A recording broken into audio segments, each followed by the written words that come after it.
जय श्री कृष्णा मित्रों। आज का यह वीडियो बहुत ही ज्ञानवर्धक होने वाला है कि किस श्राप के कारण स्त्री समय से पहले विधवा हो जाती है एवं वह कौन से कार्य हैं जो एक पतिव्रता स्त्री को अपने जीवन में कभी नहीं करने चाहिए, जिसकी वजह से स्त्रियां समय से पहले ही विधवा हो जाती है। इनको हम एक कथा के माध्यम से आपको बताएंगे। मित्रों, एक बार की बात है जब माता पार्वती भोलेनाथ से मिलने जाती है और भगवान भोलेनाथ से पूछती है कि हे प्रभु, औरत समय से पहले विधवा क्यों हो जाती है। तब भगवान भोलेनाथ कहते हैं, हे देवी, आज अचानक से तुम मुझसे यह प्रश्न क्यों पूछ रही हो। तब माता पार्वती कहती है, हे प्रभु, जब मैं आपसे मिलने के लिए आ रही थी तब मैंने देखा कि 3 स्त्रियां जो कि आपस में सहेलियां थीं और उनमें से 2 स्त्रियां समय से पहले विधवा होकर दुखी जीवन जी रही थी, जबकि एक सहेली सुहागन होकर अपने पति के साथ सुखी जीवन जी रही थी।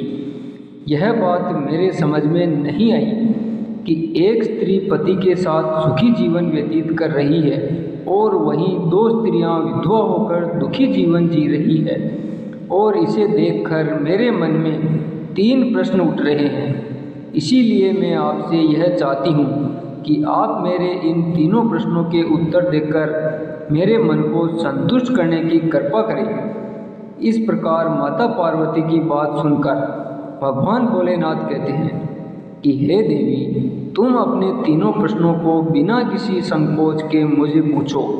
मैं तुम्हें तुम्हारे प्रश्नों के उत्तर देकर तुम्हें पूरी तरह से संतुष्ट करने का प्रयास करूंगा। तब माता पार्वती कहती है कि हे प्रभु, मेरा पहला प्रश्न यह है कि कौन सी स्त्री समय से पहले विधवा हो जाती है और दुखी जीवन व्यतीत करती है, एवं मेरा दूसरा प्रश्न यह है कि कौन सी स्त्री को जीवन में कभी सुख नहीं मिलता, और मेरा तीसरा प्रश्न यह है कि वह कौन सी चीज़ है जो एक पत्नी अपने पति को मांगने पर भी नहीं देती है। इस प्रकार माता पार्वती के तीनों प्रश्नों को सुनकर भगवान भोलेनाथ कहते हैं, हे देवी, तुम जिन स्त्रियों की बात कर रही हो उसमें से 2 स्त्रियां समय से पहले विधवा होकर अपना जीवन जी रही है और वहीं एक स्त्री सुहागन होकर अपने पति के साथ सुखी जीवन व्यतीत कर रही है। तुम जानना चाहती हो आखिर ऐसा क्यों है। तो हे देवी, इसका उत्तर मैं तुम्हें एक कहानी से सुनाता हूँ। इस कहानी को सुनकर तुम्हारे तीनों प्रश्नों के उत्तर इस कहानी से सुनकर मिल जाएंगे। तब माता पार्वती कहती है, हे प्रभु, आप कहानी शुरू करो। मैं कहानी को पूरा सुनूंगी और आज मैं अपने तीनों प्रश्नों के उत्तर जानकर रहूंगी। माता पार्वती की बात सुनकर भगवान भोलेनाथ कहते हैं, हे देवी पार्वती, सबसे पहले मैं तुम्हें उस स्त्री की कहानी सुनाता हूँ जो सुहागन बनकर सुखी जीवन जी रही है, और जिस सुहागन स्त्री की तुम बात कर रही हो वह स्त्री और कोई नहीं बल्कि एक राजा के नौकर की पत्नी है, और वह स्त्री जिस नौकर की पत्नी है उस नौकर को अपनी पत्नी पर पूरा विश्वास है कि मेरी पत्नी एक पतिव्रता और चरित्रवान पत्नी है, जिसकी प्रशंसा वह नौकर अपने सभी साथियों में कई बार करता रहता है। फिर भगवान भोलेनाथ माता पार्वती से कहते हैं कि एक दिन की बात है जब राजा के नौकर ने अपनी पत्नी की प्रशंसा इतनी ज़्यादा की कि यह बात राजा के दरबार में पहुंच गई, और यह बात सुनकर राजा ने अपने नौकर को बुलाया और उस नौकर से कहने लगे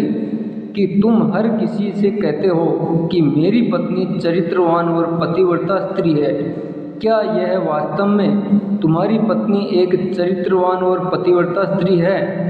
और क्या तुमको पूरा विश्वास है कि तुम्हारी पत्नी एक पवित्र स्त्री है और वह तुम्हारे अलावा किसी भी पराये मर्द को आंख उठाकर भी नहीं देखती है? क्या इस बात का कोई तुम्हारे पास सबूत है? फिर राजा की बात सुनकर नौकर कहने लगा, महाराज, मुझे अपनी पत्नी पर पूरा विश्वास है कि वह एक पतिव्रता स्त्री है और मेरे अलावा वह किसी पराये मर्दों को नहीं देखती है। नौकर की बात सुनकर राजा का महामंत्री कहने लगा कि यदि मैं तुम्हारी पत्नी का पतिव्रता धर्म नष्ट कर दूं, तो फिर तुम्हें क्या सज़ा मिलनी चाहिए। महामंत्री की बात सुनकर नौकर ने कहा, यदि तुम मेरी पत्नी का पतिव्रता धर्म नष्ट कर देते हो तो महाराज मुझे फांसी की सज़ा दे देना। लेकिन महाराज, अगर यह महामंत्री मेरी पत्नी का पतिव्रता धर्म नष्ट नहीं कर पाए तो इनको भी कुछ सज़ा मिलनी चाहिए। नौकर की बात सुनकर राजा ने कहा कि अगर यह तुम्हारी पत्नी का पतिव्रता धर्म नष्ट नहीं कर पाया तो मंत्री को भी फांसी की सज़ा दी जाएगी। मंत्री ने यह बात स्वीकार कर ली। मंत्री ने नौकर से पूछा कि मैं तुम्हारी पत्नी की क्या वस्तु लाऊं जिससे तुम मान लो कि मैंने तुम्हारी पत्नी का धर्म खंडित कर दिया है। तब नौकर ने कहा, मेरे विवाह पर मुझे एक मटका और एक कटार मिली थी, और यह दोनों चीज़ें मेरी पत्नी बहुत ही संभाल कर रखती है, क्योंकि यह दोनों चीज़ें सुहाग की निशानी है।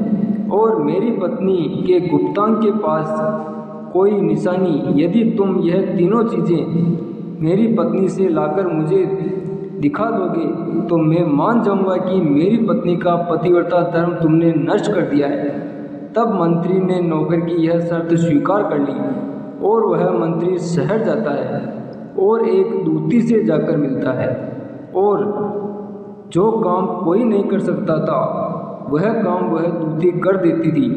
फिर मंत्री ने सारी बात उस दूती को बताई और दूती से कहा कि तुम कैसे भी करके उस नौकर की पत्नी से मेरा संपर्क करवा दो।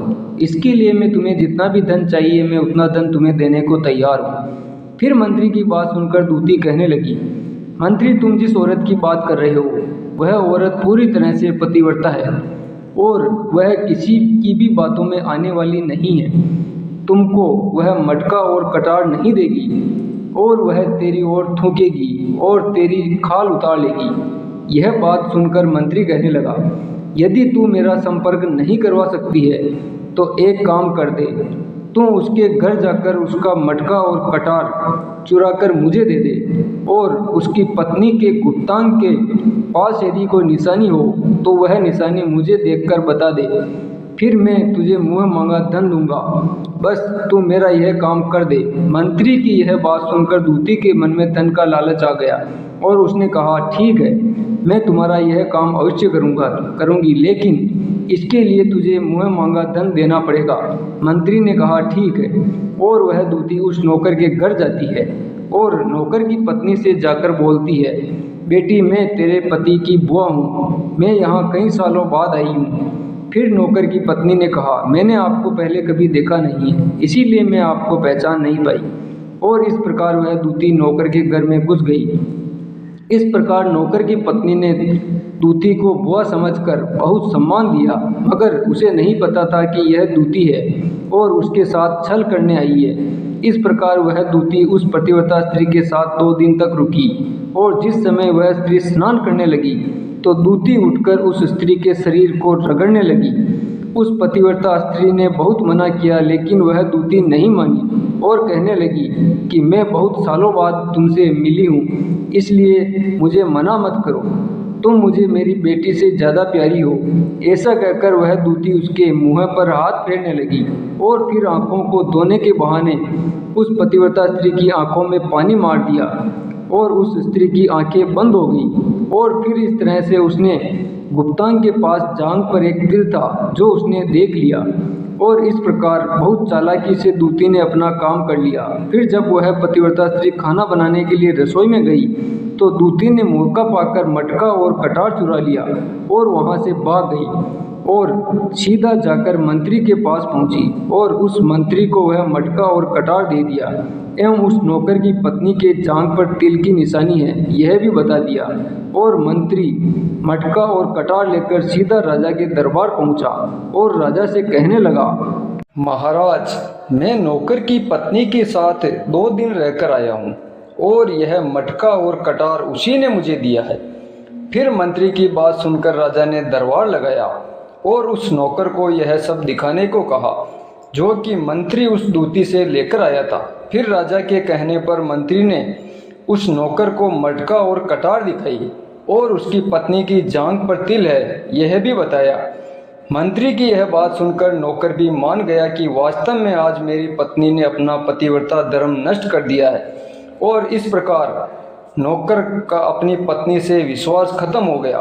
फिर राजा ने शर्त के मुताबिक नौकर को फांसी की सजा सुनाई और 10 दिन बाद फांसी देने का आदेश दिया और कहा कि नौकर को 10 दिन बाद में फांसी पर चढ़ा दिया जाएगा।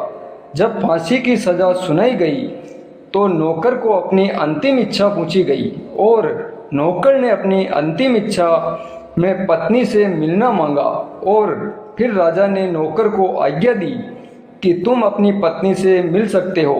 फिर नौकर अपनी पत्नी से मिलने अपने घर गया और अपनी पत्नी से कहने लगा कि तुमने मेरे साथ बहुत ही बड़ा विश्वासघात किया है। मैंने तुम पर विश्वास करके राजा के सामने मंत्री से ऐसी शर्त लगाई थी और राजा के दरबार में मैंने कहा था कि मेरी पत्नी एक चरित्रवान एवं पतिव्रता स्त्री है और उसके पतिव्रता धर्म को कोई नष्ट नहीं कर सकता, और अगर कोई कर देगा तो मुझे फांसी लगा देना, और तुमने पतिव्रता धर्म नष्ट कर दिया है, अब मुझे फांसी दे दी जाएगी। तुमने मेरे साथ ऐसा विश्वासघात क्यों किया? फिर नौकर की पत्नी ने दूती वाली बात अपने पति को बताई, लेकिन फिर भी नौकर को अपनी पत्नी पर विश्वास नहीं हुआ और वह वापस राजा के दरबार में चला गया, जहां उसे कैद में डाल दिया गया। उधर नौकर की पत्नी अपने पति को बचाने के लिए राजा के दरबार में पहुंची और अपने आप को नाचने वाली बताकर नाच दिखाने की आज्ञा मांगने लगी, और स्त्री की ऐसी सुंदरता को देखकर राजा ने नाचने की आज्ञा दे दी और सभी मंत्री सभा में उपस्थित होकर उस सुंदर स्त्री का नाच करवाने की व्यवस्था करने लगे। और फिर सभी पहुंच गए, और जब नौकर की पतिव्रता पत्नी ने नाचना शुरू किया तो उसका नाच देखकर राजा के सभी मंत्री मोहित हुए, और फिर राजा ने उसे नाच से प्रसन्न होकर कहा कि तुम मुझसे क्या मांगना चाहती हो, मांगो, तुम जो भी मांगोगी मैं तुम्हें अवश्य दूंगा। फिर उस नौकर की पत्नी ने कहा कि महाराज, आपकी सभा में एक चोर है जिसने मेरे सोने की चेन चुराई है, इसीलिए उसे फांसी की सज़ा दे दी जाए। यह बात सुनकर राजा ने कहा, ठीक है, बताओ तुम्हारी चेन किसने चुराई है, मैं उसको फांसी की सज़ा ज़रूर दूंगा। और फिर उस पतिव्रता स्त्री ने कहा, महाराज, चोर और कोई नहीं, आपके मंत्री ही हैं जिन्होंने मेरी चेन चुराई है, आप इनको फांसी की सज़ा दे। जैसे ही मंत्री ने यह सुना कि यह स्त्री मुझे चोर बता रही है तो तुरंत मंत्री कहने लगा, महाराज, मैं कसम खाकर कहता हूँ मैंने इसकी कोई चेन नहीं चुराई है और इस स्त्री को मैंने आज तक कभी देखा भी नहीं है, तो मैं इसकी चेन कैसे चुरा सकता हूँ? मैंने आज पहली बार इसकी शक्ल देखी है। फिर मंत्री जी की इस प्रकार कहने पर स्त्री कहने लगी, महाराज, इस मंत्री ने मुझे पहले कभी देखा ही नहीं है, तो आप इससे पूछिए कि यह मटका और कटार कहाँ से लाया है, और मैं उसी नौकर की पत्नी हूँ जो आपके यहाँ नौकरी करता है, और आप मेरे निर्दोष पति को फांसी चढ़ाने वाले हैं, इसीलिए मुझे नाचने वाली बनकर यहाँ आना पड़ा। और अब मैं आपको इस मंत्री की पूरी हकीकत बताती हूँ। यह जो आपका मंत्री है, इसने मेरे पास अपनी एक दूती को मेरी बुआ बनाकर भेजा था, और उसने धोखे से मेरी जांघ का तिल देख लिया, और उसी दूती ने यह मटका और कटार चुराकर इसको दे दिया, और इसके बदले में आपके मंत्री ने उस दूती को बहुत सारा धन भी दिया और मेरे साथ छल भी किया। महाराज, मैं आज भी पतिव्रता ही हूँ। स्त्री की बात सुनकर राजा ने उस दूती को राज दरबार में बुलाया। फिर उस दूती ने राजा के डर से मंत्री की सारी सच्चाई राजा को बता दी। फिर राजा ने उस नौकर को अपनी कैद से रिहा कर दिया और उसकी जगह मंत्री को फांसी पर चढ़ा दिया। फिर भगवान भोलेनाथ माता पार्वती से कहते हैं, हे देवी, इस प्रकार उस नौकर की पतिव्रता स्त्री ने राजा से कहा कि महाराज, मैं अपने पति से बहुत प्रेम करती हूँ।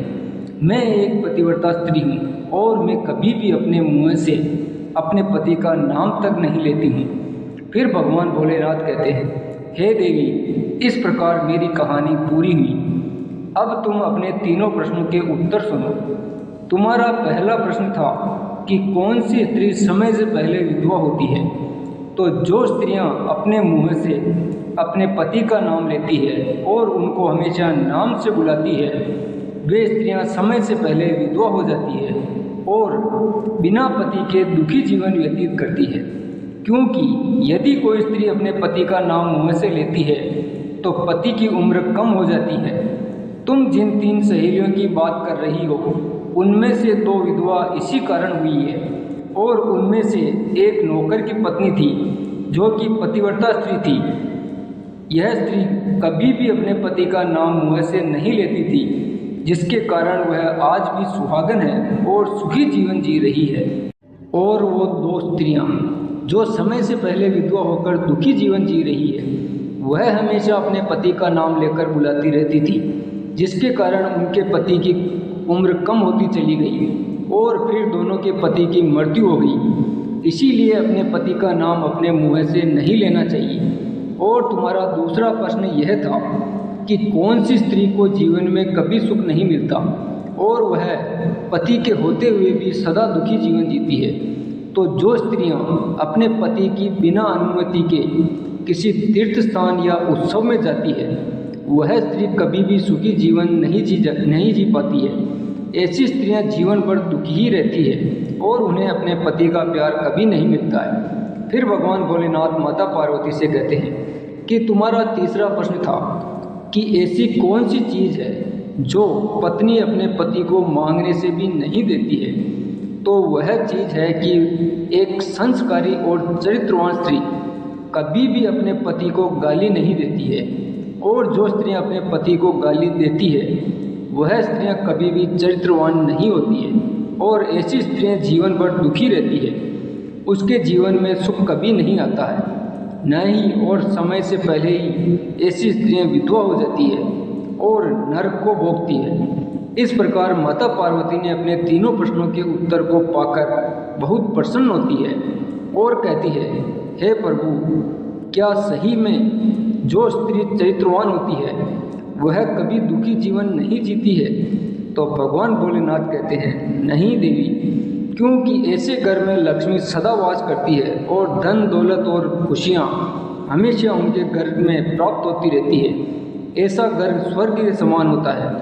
तो दोस्तों, अगर आपको यह कहानी अच्छी लगी हो तो कमेंट्स में जय भोलेनाथ अवश्य लिखें और वीडियो पसंद आया हो तो चैनल को सब्सक्राइब अवश्य कर दें। जय भोलेनाथ, जय श्री कृष्णा, जय श्री राम।